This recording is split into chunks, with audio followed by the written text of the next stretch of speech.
안녕하세요. 부동산을 쉽게 다양하게 깊이 있게 분석하는 부동산의 비밀입니다. 올 하반기 전세 계약이 만료되는 것들 중에 약 61%가 역전세라는 뉴스가 있습니다. 그러니까 10집 중에 6집은 전세금 돌려줄 때 보증금 반환 사고 요게 터질 잠재력이 있다는 겁니다. 지금 시세대로 새로운 세입자를 만약에 받게 된다면 돌려줄 때 전세금이 모자른다 이 얘기가 되는 겁니다. 이렇게 되면 집주인이 배째라고 나오면 또 속절없이 당할 수도 있습니다. 물론 임차권 등기 설정 등을 하고 이자도 받아내고 또 이사를 안 가고 그 집에서 버티고 살면 되긴 합니다. 그런데 이게 집주인한테는 어떤 공포감을 줄 수는 있어도 엄연히 나에게도 피해가 오는 경우가 있습니다. 내가 원하는 때에 내 맘대로 이사를 못하게 된다면 여기서 발생하는 많은 변수들이 또 나를 괴롭힐 수 있습니다. 자녀들 학교 문제가 걸리는 경우가 상당히 많습니다. 보통 이사철 하는데 대부분 이게 또 학교에 맞추는 경우라고 생각하시면 됩니다. 이런 스트레스는 제가 현장에서 경험해보면 아무래도 남성분들보다는 여성분들이 많은 스트레스를 받습니다. 그리고 분양받은 새 집들로 이사를 새로 들어가거나 아니면 계약 만료에 맞춰서 새 집을 매수하거나 전세를 또 얻거나 했을 때 전세금을 돌려받지 못한다면 잔금을 치를 수 없는 경우가 종종 발생합니다. 설마 그렇게까지 막 다른 집부터 계약하고 이런 일이 많겠어? 라고 생각하실 수 있는데 실제 많이 일어나고 있는 일들입니다. 당연히 만기에 이걸 자연스럽게 빼줄 거라고 생각하고 거기에 맞춰서 새 집을 계약한 경우가 종종 있습니다. 일반적인 대한민국 서민이라면 대부분의 재산이 전세 보증금에 묶여 있고 또 다른 부동산 행위를 하기 위해서는 그 보증금이 만기에 딱 떨어지게 나와야 가능한 겁니다. 이 스트레스 상상하시는 것보다 훨씬 더 클 수 있습니다. 제가 실제 현장에서 일할 때도 이런 경우가 몇 건 있었습니다. 저 같은 경우 오지랖이 좀 넓은 편입니다. 그래서 전세든 매수든 잔금 준비에 대해서 슬쩍 이런저런 이야기를 흘리면서 해주게 됩니다.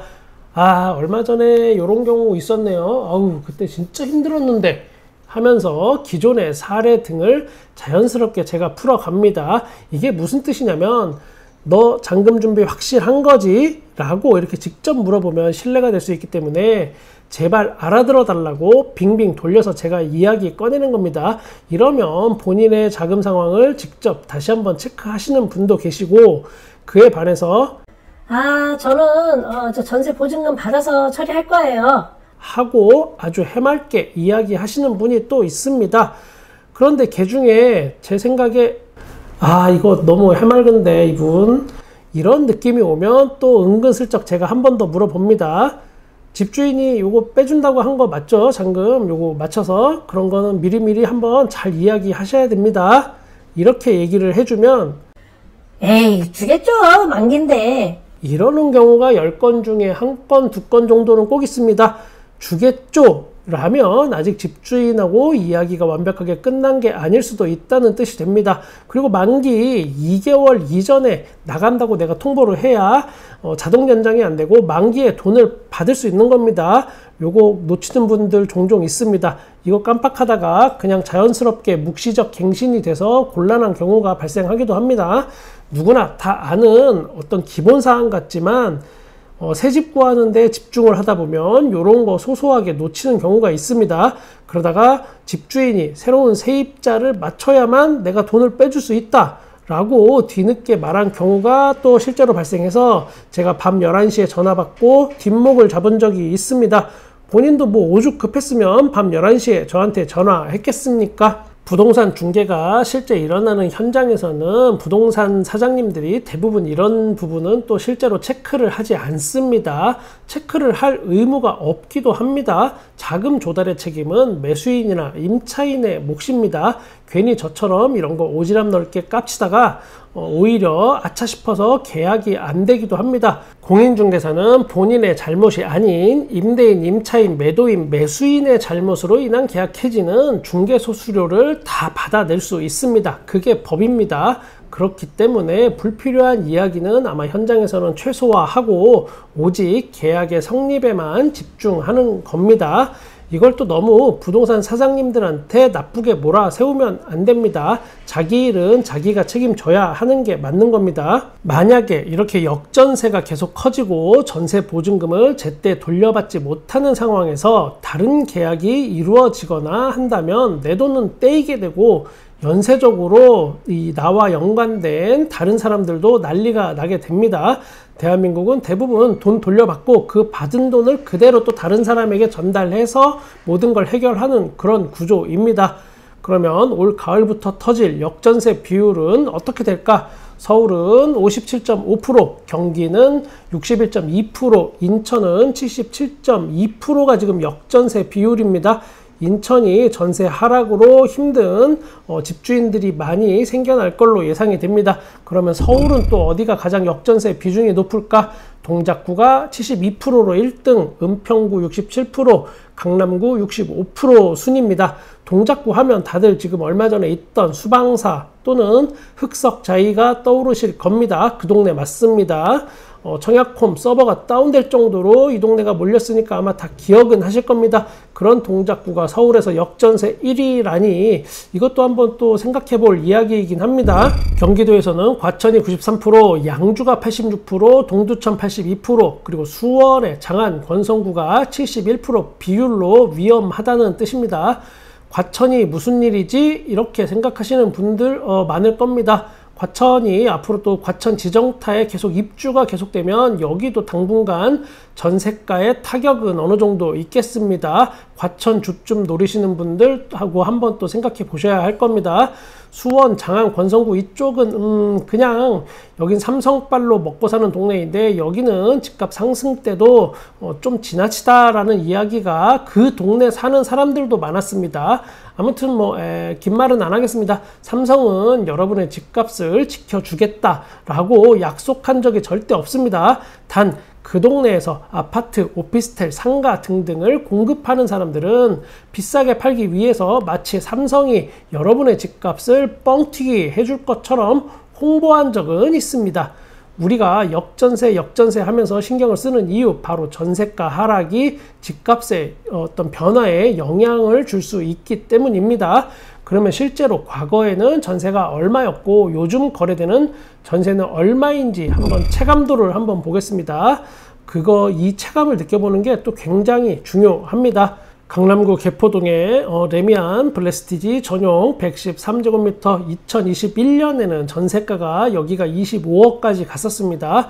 5월 달에는 15억에 최근에 전세가 신규 체결됐습니다. 레미안 대치필리스도 전용 면적 114제곱미터 22년에, 그러니까 작년에 전세가 31억 5천만 원에 거래가 됐는데 올해 3월 달에 21억에 같은 평형이 전세가 신규 체결됐습니다. 반포 아크로 리버 파크 전용 면적 84제곱, 여기는 21년 10월 달에 24억에 전세가를 찍었습니다. 가장 최근 거래는 한 13억에 전세가 신규 체결됐습니다. 1년, 2년 전에 어떤 전세 가격 대비해서 10억 가까운 전세가 하락이 강남의 눈에 띈다는 점을 여러분도 다시 한번 생각해 봐야 하고, 이 영향이 앞으로 부동산 매도 가격에 어떤 영향을 미칠 것인지 이걸 한번 예상해야 되는 겁니다. 전세 끼고 1,500만원에서 3,000만원에 집값 크게 빠진 화성, 갭투자 석 달째 67건, 수도권에서는 수원이, 여기 또 화성 이쪽이 조금 위험해 보입니다. 수원, 화성 이곳은 앞서 말씀드린 대로 그냥 삼성 빨로 먹고 사는 동네인데 또 하나 특징이, 그러다 보니까 갭 투자가 여기가 엄청났습니다. 올해 초만 해도 언론에 심심치 않게 보이고 여기저기에서 추천하는 듯한 그런 영상들도 있었습니다. 바로 3천만 원만 내면 내 집 마련이 가능하다라는 이런 식이었습니다. 그냥 거래량이 약간 반등하고 금매가 소화되자마자 소액으로 갭 투자가 가능한 어떤 유망지역처럼 이렇게 소개된 곳들입니다. 여기가 믿기지 않으시겠지만 이게 불과 몇 달 전에 나온 기사입니다. 그리고 동시에 갭 투자 물건이 역전세를 맞이하면 어떻게 되는지 한국은행에서 발표한 내용도 이렇게 있습니다. 하는 주택가격 여전히 소득, 사용가치와 괴리, 갭투자 물량 매도 때는 하방 압력 상승, 여기서 주의해서 볼 것은 갭투자 물량 매도 땐 하방 압력 상승 요 부분입니다. 그러나 제가 또 늘상 하던 말이 있습니다. 갭투자 매물은 아직까지 본격적으로 또 시장에 풀리지도 않아 보입니다.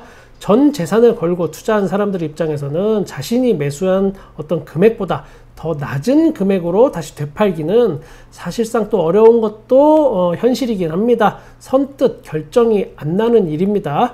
계속해서 부동산 정책으로 집값을 부양하겠다라는 시그널을 계속 주고 있기 때문에 현재 일단은 버텨보자라는 어떤 그런 시선이 많이 존재합니다.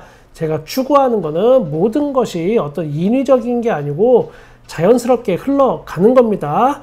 인위적이고 계획적인 것이 아닌 자연스러운 수요와 공급, 매도와 매수가 일어난다면 부동산 가격은 아주 스무스하게 정상화 될 수 있을 거라고 생각합니다.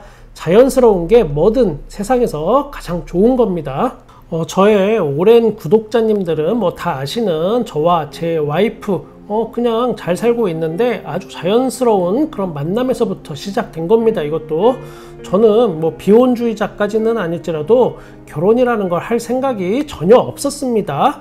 그냥 자연스럽게 밥 잘 사주는 누나하고 동생으로 이렇게 잘 알고 지냈고, 와이프 역시 저한테 말하길 결혼 생각이 전혀 없다고 했었습니다. 그냥 그렇게 서로 어떤 결혼이라는 걸 염두에 두지 않고 잘 지내고 있었습니다. 그러다가 어느 날 누나를 데리러 집 앞에 기다리고 있는데 집에 아무도 없다면서 뭐 잠깐만 들어와서 차 한잔 마시고 가라 뭐 이렇게 얘기를 했습니다. 그래서 저도 자연스럽게 또 난생 처음 누나 집에 이렇게 들어갔더니 우연히 그냥 누나의 부모님들이 그곳에 계셨습니다. 저는 자연스럽게 어떤 같이 가족 간의 저녁 시간 이런 걸 또 함께 또 가지게 되고, 정말 자연스러운 식탁 그런 차림, 일반적인 뭐 구절판, 탕평채, 신선로 뭐 이런 게 이렇게 상에 차려져 있었고, 그냥 뭐 저도 모르게 그냥 자연스럽게 큰절을 하게 되고, 내 딸은 언제 데려갈 건가 해서 뭐 6개월 안에 하겠습니다 해갖고, 그냥 어떤 계획적이지 않은 그냥 아주 그냥 자연스럽게 이렇게 해갖고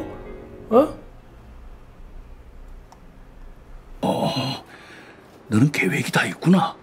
저는 여러분의 부동산에 끝까지 함께 하겠습니다. 구독과 좋아요 감사합니다. 부동산의 비밀이었습니다.